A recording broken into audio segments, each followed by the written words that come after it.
The League of Nations and border disputes in the 1920s. After World War I had come to an end, the victorious country signed many post-war treaties. These treaties completely changed the world map, as the borders of the states shifted dramatically. However, just redrawing the world map was much easier than actually settling the disputes of borders between the main powers. The new boundary split communities and put citizens of one country into another country. If one day you were living in Germany, after borders had changed, you were now living in an entire new country with new laws. And here we can see the 13th Council session in Geneva, 1921. And here we can see also the 12th Council session in Paris on the February 24th, 1921.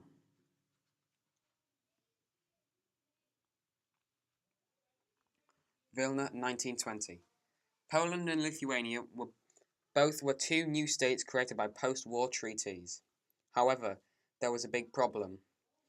The majority of Vilna's population was Polish, so in 1920, a private Polish army decided to take over the city.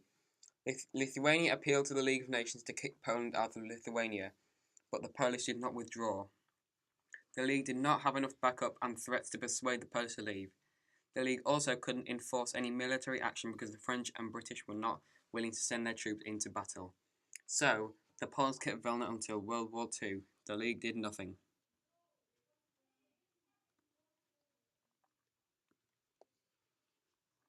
Upper Silesia, 1921.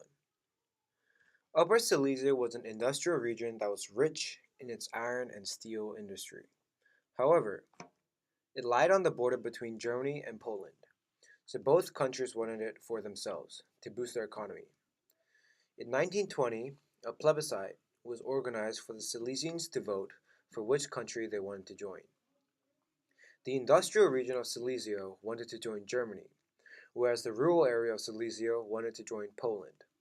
So, the League decided to give the industrial region to Germany and the rural area to Poland. They also built safeguards along the railway to prevent future conflicts between the two.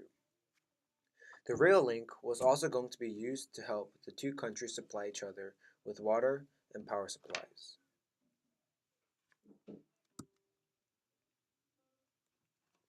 Åland Islands, 1921. The Åland Islands were a region that lied right between Sweden and Finland. Hence, they both wanted control of it. They both appealed to the League, and after deep thought, they decided that the island should go to Finland. Both countries accepted the agreement, and the dispute was settled.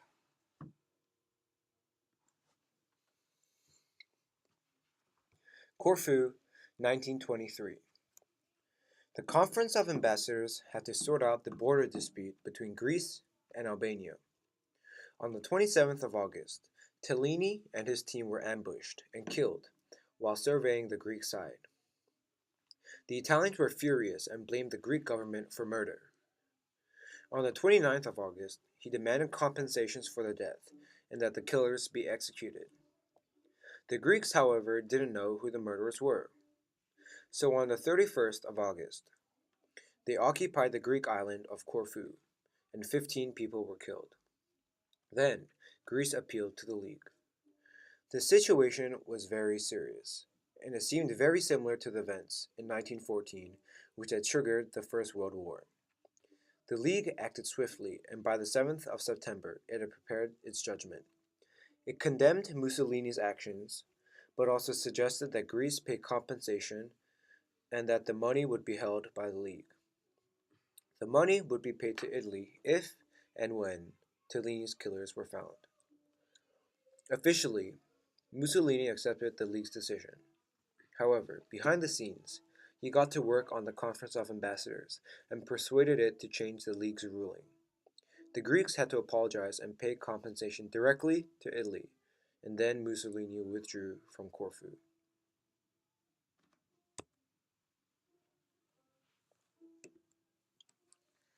And here we can see the Polish army walking into Vilna in 1919.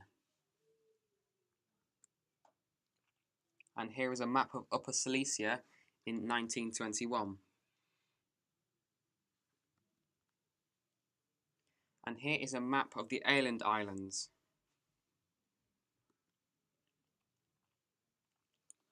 The Geneva Protocol.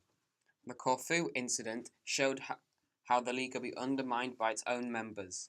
Britain and France drew up the Geneva Protocol in 1924, which stated that if two members were in dispute, they would have to ask the League to sort it out and accept the Council's decision.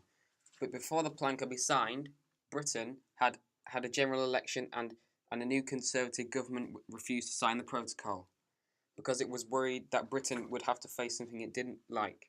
So the protocol, which had meant to strengthen the League, in fact weakened it.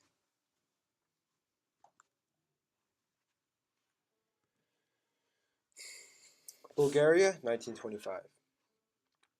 2 years after Corfu, in October 1925, Greek troops invaded Bulgaria after an incident on the border in which some Greek soldiers were killed. Bulgaria appealed for help. The League condemned the Greek action and ordered the Greek to pull out and pay compensation to Bulgaria.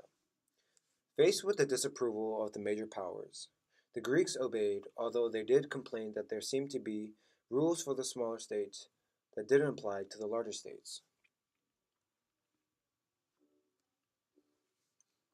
Overall, in the 1920s, the League of Nations was rather successful in settling border disputes.